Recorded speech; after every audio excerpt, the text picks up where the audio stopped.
qui a développé la richesse du pays? C'est la population du pays qui a fait cela, oui. Ce qui motive notre joie, c'est la grande voix du peuple éduqué par Verdemin.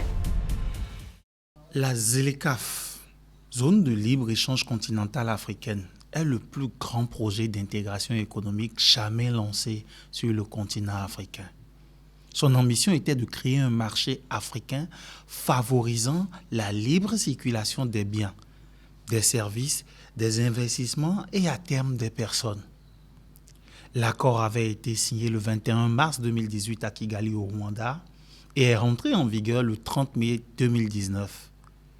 Et les échanges commerciaux préférentiels auraient officiellement commencé le 1er janvier 2021. Avec une population de plus de 1,4 milliard d'habitants et un PIB combiné de plusieurs milliers de milliards de dollars, la ZLECAf représenterait un immense marché susceptible de transformer les économies africaines. Elle devrait permettre notamment aux entreprises de vendre plus facilement dans plusieurs pays africains.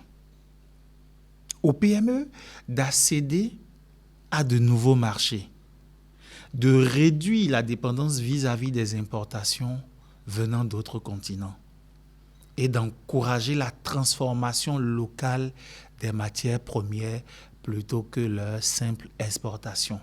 À date d'aujourd'hui, que devient la ZLECAf, Monsieur Larry? Bonjour.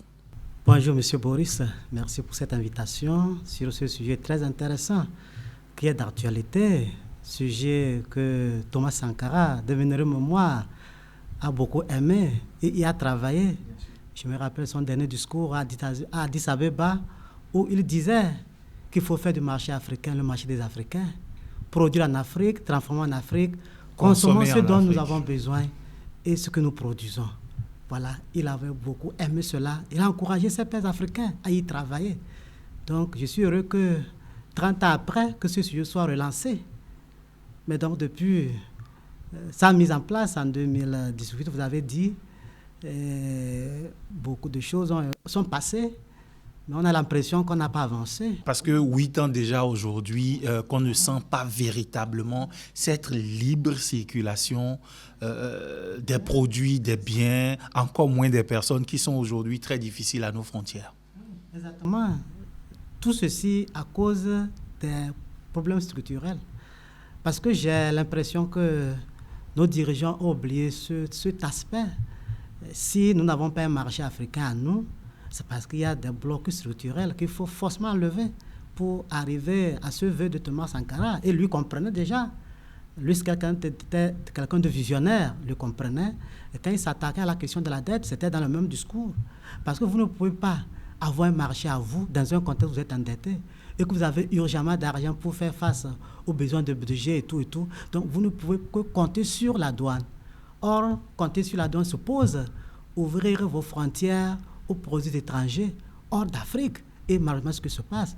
Et donc, vous avez même des pays qui ont des agendas personnels cachés, quand bien même ils sont signataires donc, de la ZLECAf, des pays qui signent des APE avec l'Union européenne, qui voudraient que nos marchés soient ouverts aux produits européens, dans un contexte où nous ne présentons pratiquement rien comme produit à vendre à l'Europe. Donc, vous ne pouvez qu'avoir vos marchés dominés par les produits étrangers. Et là, les dirigeants, les États trouvent leur compte. Parce que là, ils comptent sur la taxe douanière qui représente dans certains pays près de 50% des recettes de l'État. Et donc, ils préfèrent les produits venant de l'étranger qui leur donnent des taxes pour financer donc, les besoins urgents à une politique qui voudrait qu'on puisse être endogène, qu'on puisse produire par nous-mêmes et sur le sol africain, ce dont nous avons besoin. Et là, franchement, on n'est pas en train de faire du bon boulot à la ZLECAf. Et voilà. Aujourd'hui, moi, je suis tenté de vous poser une question. On constate de plus en plus dans nos assiettes que même le poisson, le poulet que nous mangeons sont souvent des produits qui nous viennent d'Europe, alors que nos cours d'eau, nos mers, notre sol est suffisamment riche pour que nous puissions véritablement produire ce que nous allons consommer. Le bas blesse où? Oui, tout est savamment organisé. Quand j'ai parlé de problèmes structurels, tant que ce n'est pas réglé, on va être surpris de voir des petits trucs qu'on pourrait le faire par nous-mêmes. Financer ou même consommer ce que nous produisons, on devait le faire si facilement. Aujourd'hui, même les Africains préfèrent même consommer de l'eau venue d'Europe, alors que nous avons quand même des ressources énormes en eau. Bon, ce qui se passe est assez grave pour le continent africain dans le système actuel. C'est-à-dire c'est quoi? Vous avez des dirigeants, je peux dire, qui ne voudraient pas avoir des forces économiques locales. Parce que encourager la production locale, donner de la force aux producteurs locaux, aux locaux. Leur donner la force peut-être pour qu'un jour qu'ils vous renversent. Donc on préfère ouvrir nos marchés aux étrangers pour qu'ils viennent faire des bénéfices aux grandes dames donc, de nos producteurs locaux. Parce que là, nous avons des mers, vous avez dit, l'Afrique a des cours d'eau, des lacs qui sont très poissonneux. Pourquoi ne pas enlever des poissons dans nos eaux pour au moins les besoins de la nation? Mais on préfère les importations. Et qui, tenez-vous, les produits importés se retrouvent moins chers que les produits même qu'on a piqués sur le marché. Parce que là, de l'autre côté, on a subventionné, même ces produits taxés reviennent encore moins chers par rapport aux productions locales. Parce que là, on ne soutient pas la production nationale. On ne veut même pas la production nationale. Mais on fait semblant à cause du fait que l'État doit compter sur la douane pour alimenter le budget, qui se retrouve être pressant, qui se retrouve être urgent. Donc, nos États fonctionnent sans vision. Ils se retrouvent à faire des racolages en tentant de régler des problèmes urgents, mais sans vision. Sinon, dans ces conditions-là, nous ne pouvons pas parler d'une ZLECAf qui va être une réalité un jour. Donc, il faut s'inscrire dans une vision longue.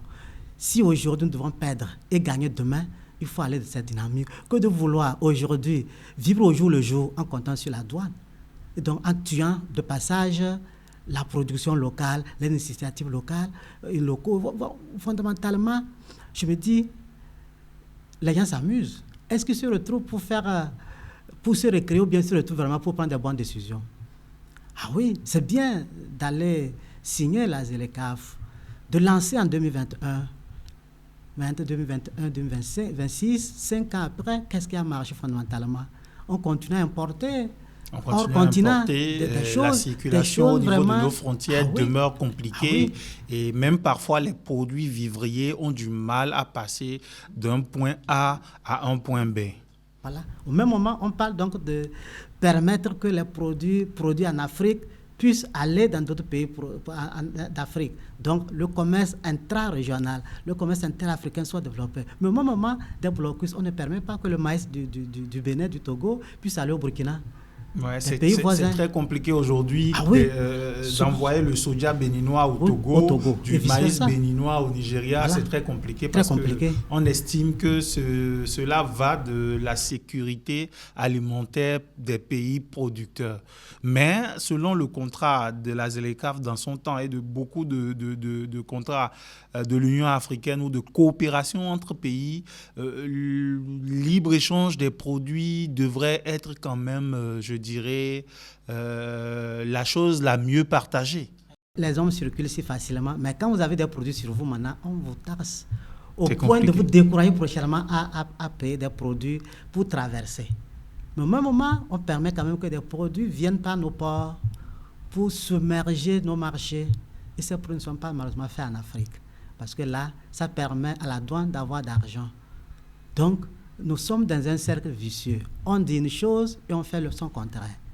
Ah oui, parce que sur le terrain, on ne se comporte pas comme ce qu'on a dit sur le papier. On voudrait un marché africain pour les Africains, mais on ne permet pas que les produits produits par les Africains puissent aller ou circuler librement sur ce marché-là, qui est vaste, vous l'avez dit, marché de plus de 1,4 milliard d'habitants.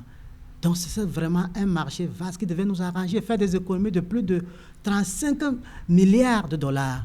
Si vraiment il y avait cet échange-là. Aujourd'hui, consommer le café rwandais, par exemple, au Togo ou au Bénin, nous coûte plus cher que consommer le café français, brésilien ou américain. Et c'est un paradoxe. Un véritable paradoxe. Donc, mais le tout, c'est le système. Le système qui fait des États tarceux douaniers, qui voudraient qu'ils se comportent ainsi. Et dans ces conditions, nous, on ne peut jamais se développer. On ne peut jamais se développer parce que le système est tel que si X est développé, au même moment, Z ne peut pas être développé. Donc, nous sommes Z, eux sont X. Il faudra créer beaucoup de faibles pour que peu de forts puissent vivre de manière aisée. On ne peut pas être tous forts dans un système pareil.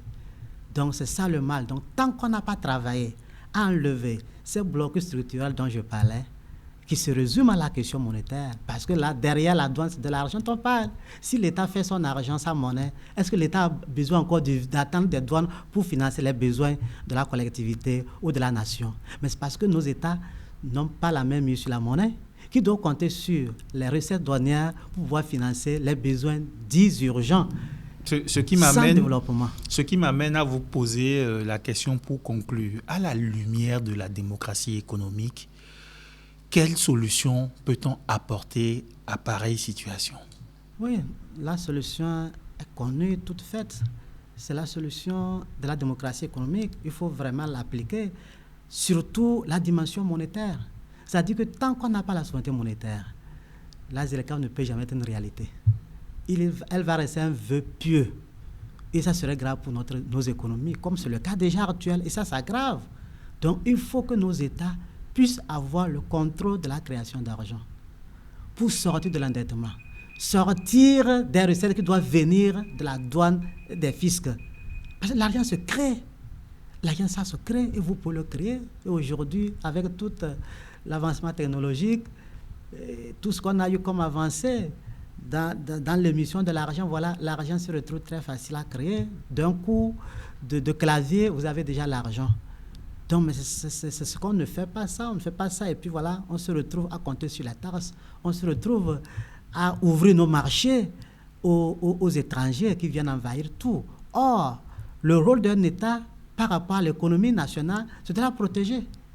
On protège par donc les taxes, par les douanes, le bouclier douanier. Donc les douanes sont faites non pas pour prendre de l'argent, enrichir les caisses de l'État, mais pour décourager les importations.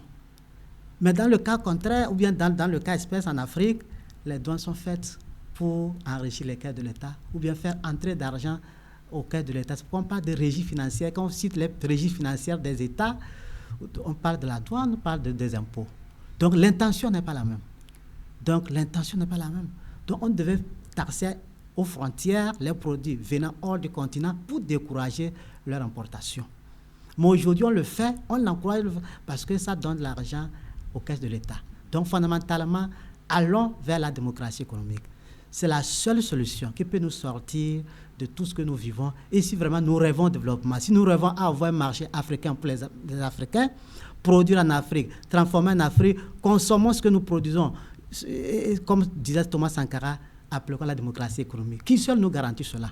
Sinon, la ZLECAf va rester un vœu pieux. Merci, Monsieur Larrey.